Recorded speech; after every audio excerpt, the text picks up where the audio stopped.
द्वारिका नगरी का रहस्य। आखिर कैसे द्वारिका नगरी पानी में विलुप्त हो गई थी।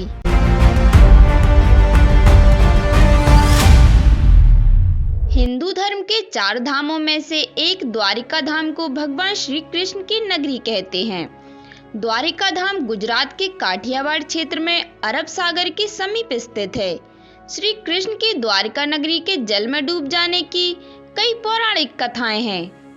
वैज्ञानिकों का स्पष्ट मत है कि गुजरात में समुद्र का किनारा किसी समय भव्य नगर हुआ करता था, जो वर्तमान में पानी में डूबा हुआ है।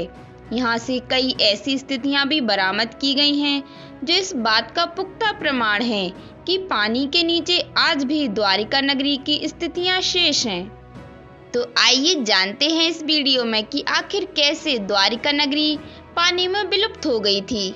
और यदि आप हमारे चैनल पर नए हैं तो चैनल को सब्सक्राइब जरूर करें।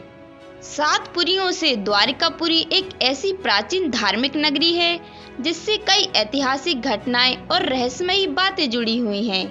पंडित इंद्रमणि घनश्याल बताते हैं कि श्री कृष्ण की द्वारिका नगरी डूबने की मुख्य 2 वजह मानी जाती हैं।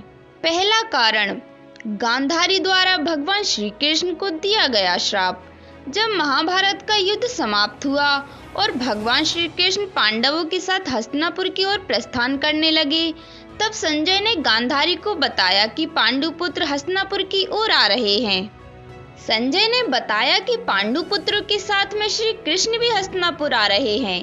तब गांधारी गुस्से से तिलमिला उठी, क्योंकि गांधारी ऐसा मानती थी कि महाभारत का युद्ध केवल श्री कृष्ण की वजह से हुआ था, जिसमें उनका संपूर्ण कुल का नाश हो गया था। गांधारी ने अपने समस्त कुल के विनाश का कारण भी श्री कृष्ण को ही बताया था। माता गांधारी के अनुसार, अर्थात गांधारी ऐसा मानती थी कि यदि श्री कृष्ण चाहते तो युद्ध रुकवा सकते थे, लेकिन उन्होंने ऐसा नहीं किया। उन्होंने युद्ध होने दिया, जिसमें महाविनाश हुआ। जब श्री कृष्ण हस्तिनापुर पहुंचे और युधिष्ठिर के राज्याभिषेक की तैयारी करने लगे, तब गांधारी वहां पहुंची और श्री कृष्ण की आलोचना की और रोते हुए गांधारी ने श्री कृष्ण को श्राप दिया कि जिस प्रकार से मेरे कुल के सभी पुत्र आपस में युद्ध करते हुए मारे गए और मेरे कुल का नाश हो गया, इसी प्रकार से हे ग्वाले, आपके कुल का भी नाश हो जाएगा। आपका नगर नष्ट हो जाएगा और आप जंगल में किसी शिकारी के हाथों मारे जाएंगे।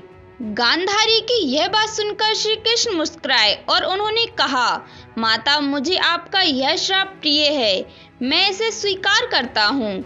यह सुनकर गांधारी रोने लगी और कुछ ही क्षणों में उन्हें अपनी गलती का एहसास हो गया।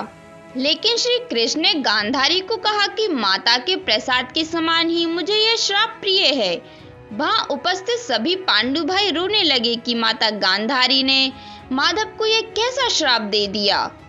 आइए जानते हैं इस श्राप से जुड़े वास्तविक कारण के बारे में। आखिर वास्तविक कारण क्या था? शास्त्रों में बताया गया है कि श्री कृष्ण स्वयं माता गांधारी के श्राप के बारे में जानते थे, क्योंकि पृथ्वी पर धर्म की स्थापना का भी श्री कृष्ण का उद्देश्य पूरा हो गया था। उन्हें जल्द ही परम धाम लौटना था। महाभारत के युद्ध में सभी दुष्टों का विनाश हुआ था। अब केवल वही लोग शेष थे जिनके हृदय में परमात्मा बसते थे और वे धर्म के मार्ग पर थे। लेकिन द्वारिका नगरी के लोगों ने महाभारत युद्ध में भाग नहीं लिया था, जिस कारण से द्वारिका में अभी भी वही पुराने रीति रिवाज चल रहे थे। वहां के लोगों में अभी धर्म की स्थापना का कार्य बाकी था। इसलिए भगवान श्री कृष्ण ने गांधारी के श्राप के माध्यम से द्वारिका में धर्म स्थापना का निश्चय किया था। दूसरा कारण, ऋषियों द्वारा श्री कृष्ण के पुत्र को दिया गया श्राप। एक अन्य पौराणिक कथा के अनुसार एक बार महर्षि विश्वामित्र देवऋषि नारद द्वारिका गए। तब यादव वंश के कुछ लड़के ऋषियों के साथ मजाक करने की सोचने लगे और श्री कृष्ण के पुत्र शाम को स्त्री वेश में ऋषियों के सामने ले गए और ऋषियों से कहा कि यह स्त्री गर्भवती है। आप गर्भ में पल रहे शिशु के बारे में बताइए कि कौन जन्म लेगा। ऋषियों ने अपना अपमान होते देखा और श्राप दिया कि इसके गर्भ में मुशल उत्पन्न होगा और उस मुशल से समस्त यदुवंशी कुल का विनाश होगा। इस श्राप के कारण ही सभी यदुवंशी आपस में लड़ लड़कर मरने लगे थे। सभी यदुवंशियों की मृत्यु के बाद बलराम जी ने भी अपना शरीर त्याग दिया था और श्री कृष्ण द्वारिका छोड़कर किसी जंगल में निकल गए थे और किसी पेड़ के नीचे बैठे थे और तभी श्री कृष्ण पर किसी ने हिरण समझकर बाण चला दिया था, जिसके कारण भगवान श्री कृष्ण देवलोक चले गए थे।